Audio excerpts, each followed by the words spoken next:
정말 우리나라가 OECD 35개국, 세계 뭐 한 200개국 중에서 10위권 안에 드는 나라 아닙니까? 네. 이런 국격이 있는 나라인데 대통령이 이렇게 구속되고 또 두 대통령이 이렇게 된다는 거 정말 안타깝죠. 네. 안타깝고 그런 측면에서 뭐 지난 연초에 이낙연 대표께서 뭐 사면 이야기도 꺼내기는 했습니다만은 예. 뭐 3년 9개월 정도 또 구속돼 감옥에 있었고 네. 또 나이도 69세 이런 걸 감안해서 음. 전반적으로 잘 좀 처리했으면 하는 바람입니다. 국민 통합 차원에서 네. 47.7%도 48%뭐 이 정도는 또 조사도 있고요. 아, 예. 그래서 이게 굉장히 팽팽합니다. 네, 네. 그 한쪽 진영에서 보면은 상당히 또 그런 측면이 있겠지만은 네. 우리가 OECD 거의 한 7위, 8위에 이르는 국격도 있고 네. 또 오랫동안 그걸 했기 때문에 네. 이런 차원에서 예전에 뭐 두 분 대통령 그 이전에 두 분 대통령도 계셨습니다만 그분들도 18년, 20년 이상 받고도 2년 만에 다 사면을 했거든요. 네. 그런 전두환 차원에서- 노태우. 예.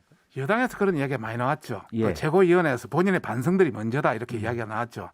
그 자기들은 죄 없다고 여러 가지 지금 많은 재판을 통해서 이야기를 했지 않습니까? 네. 그런데 그분들 보고 죄가 있다고 그러면은 안 해주겠다는 그런 표시와 똑같고 정말 사면이라든지 어떤 통합찬 그 어떤 하와의 차원에 선다면은 그런 거 묻지 말고 해야죠. 묻는 순간 그 사람들이 받아들일 수는 없는 거죠.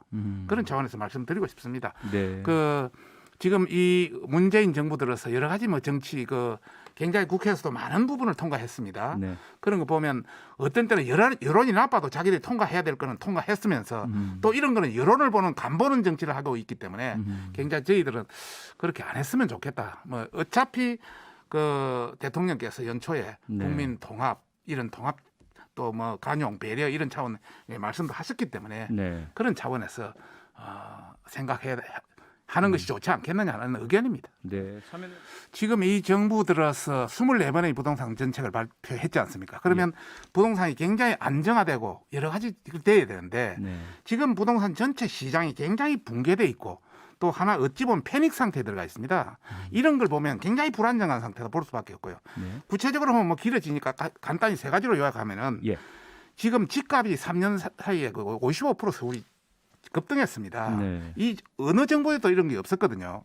지금도 올라가고 있습니다. 네. 그렇다면 전월세라도 안정이 돼야 하는데 전월세도 지금 대란이 돼서 거래가 절벽이 됐습니다. 씨가 말랐습니다. 네.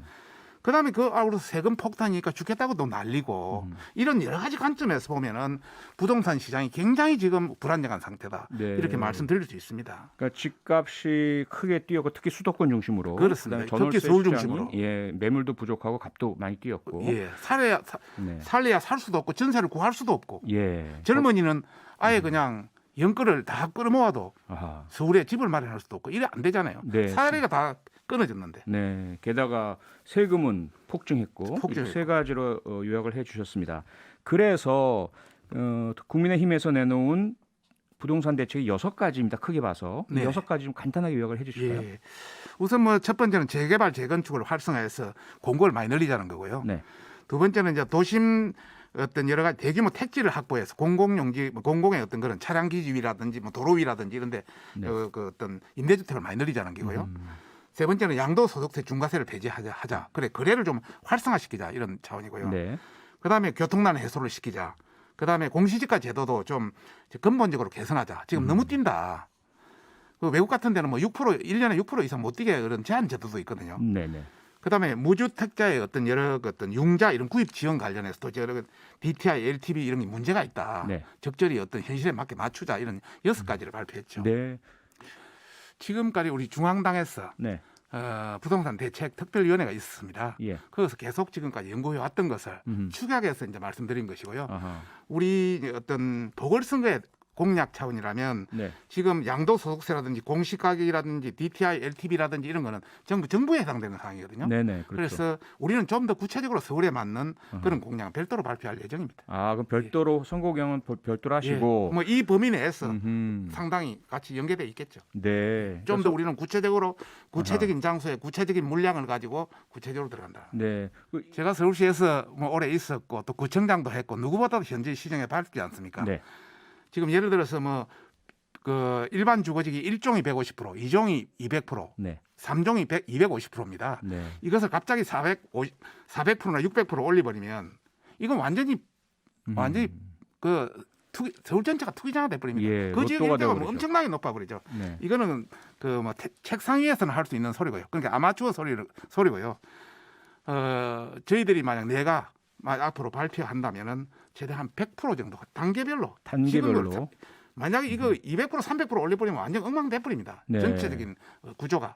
지금 지어놓은 아파트도 200% 올리지만 그 위에 왕창 지을 수 있기 때문에 그 문화부로 다시 지을 수 있잖아요. 그러나 투기장화 될 수 있기 때문에 네. 한 단계별로 한 100% 정도가 적당하다 이런 말씀을 드리고 싶고 예. 다만 이제 도심 부도심 뭐 이 같은 경우는 우리는 상업지역이 600%입니다. 예. 그렇게 올라가지를 못합니다.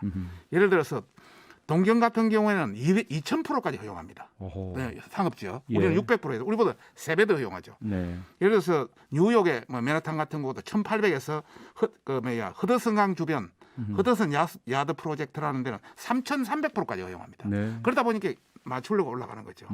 우리도 필요한 것에는 과감하게 고층 빌딩을 올리고 나머지는 그 지역에 맞게끔 청구를 해서 서울이 앞으로 500년 내지 100년을 바라보고 네. 계획을 해야 되죠. 네. 우리 김종인 위원장의 이제 의도는 지금 현재 다주택자를 완전히 이렇게 중과세로 해가지고 묶어버리니까 네. 지금 중과세로 보면은 2주택 중과에 10억 초과하면은 네. 65%가 부과됩니다.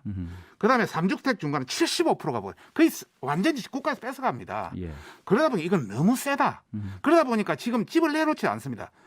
차라리 자식한테 정리하는 게 낫다. 아하. 이렇게 집이 나오지를 않으니까 전체 그 주택 거래 시장이 완전히 절벽이 되어 있지 않습니까? 네. 그런 것을 터주기 위한 하나의 고육지책이다.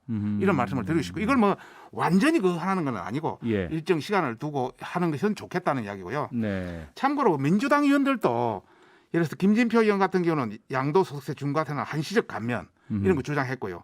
김병욱 의원도 양도세 30-40% 감면을 일식으로 하자. 네. 그래서 뭔가 이 부동산 시장을 터주자, 물꼬를 터주자 이런 이야기도 했기 때문에 그런 차원에서는 충분히 할 수 있는 말이다. 네. 예. 매매 활성화해서 예, 예. 다주택자가 당분간 한 내놓을 1, 수 있도록 2년 정도 거래를 활성화시켜서 활성화시키도록. 주택을 정상화시키고 네. 그 이후에 또 규제할 수 있으면 규제하는 방향으로 네. 하는 것도 좋지 않겠느냐. 보세요. 예. 일법에는 이제 민주당한테 지금 현실이 주택 현실이 이러니까 예. 좀 더 정상화시키고 나서 그 이후에 여러 가지 다시 뭐 규제라든지 이런 거는 하자. 네. 이런 쪽으로 설득을 해야죠. 예. 예, 설득이 그러면 충분히 필요하다. 저는 먹혀들 수 있다고 보고요. 예. 지금 현재 주택 시장이 공급은 안 되지. 음흠. 또 수요는 억제해 놓지. 또 대출은 완전히 해 놓지. 네. 또 세금은 왕창 부과하지. 이러니까 꼼짝달싹을 못 합니다. 예. 그러니까 주택 시장이 어디 나갈 수가 없는 거죠. 이걸 어떤 형태든 누군가는 풀어야 되지 않겠습니까? 네. 예. 그 정의당 대표가 해놓은 거 내가 한번 읽어보니까 네. 우선 우리 이번 그 공공성에 대한 부분이 없다. 공공성 주택을 전부 그 정부나 민간에. 서울시가 짓는 네. 이런 개념이 없다. 그다음 두 번째는 공공 재개발 공공 임대주택에 대한 확보가 없다. 그것도 정부나 서울시가 하는 것. 네. 그다음에 뭐 여러 가지 초과이익 환수라든지 다주택 양도세 중과도 좀 반대다 뭐 이런 쪽이 나왔던데 네. 조금 주택 시장에 대해서 좀 잘 모르시는 것 같아요. 주택은 공공 부분이 그 어느 일정 부분을 예를 들어서 임대라든지 이런 걸 청년주택이라든지 하고 나머지는 질 좋은 주택은 민간에서 왕창 분양을 해줘야 됩니다. 네. 민간에서 공급을 해줘야 되는데 그걸 막아버리다 보니까 문제가 있어서 민간 부분의 공급을 허나리 하자는 차원에서 이번에 냈고 네. 다만 공공 부분에서 세제 부분이라든지 이런 부분이 너무나 과도하기 때문에 아하. 일정 부분 숨골을 터주자 이런 차원에서 낸 거라는 것을 좀 이해했으면 하는 바람입니다. 네. 물론 뭐 정의당 입장에서 임대주택 또 어려운 분들 네. 뭐 이런 부분을 저희들도 뭐 고려해서 발표를 해야 되는데 그 부분은 약간 뭐 없는 부분은 있습니다만 우리 세세한 부분도 고려하고 있습니다. 네. 주택 공급 정책에 74만 원 정도 하고 뭐 규제 완화해서 1주택 취득세 재산세 완화라든지 뭐 DTI, LTV 대출 제한 완화라든지 뭐 이런 임대차 그 3법 개선 이런 정도 문제이기 때문에 네. 저희들하고 큰 대동소이 없고요. 네. 하여튼 저희들은 좀 더 구체적으로 서울시에 맞는 그런 부동산 대책을 발표해서 정말 서울시에 그 우리 시민들이 네.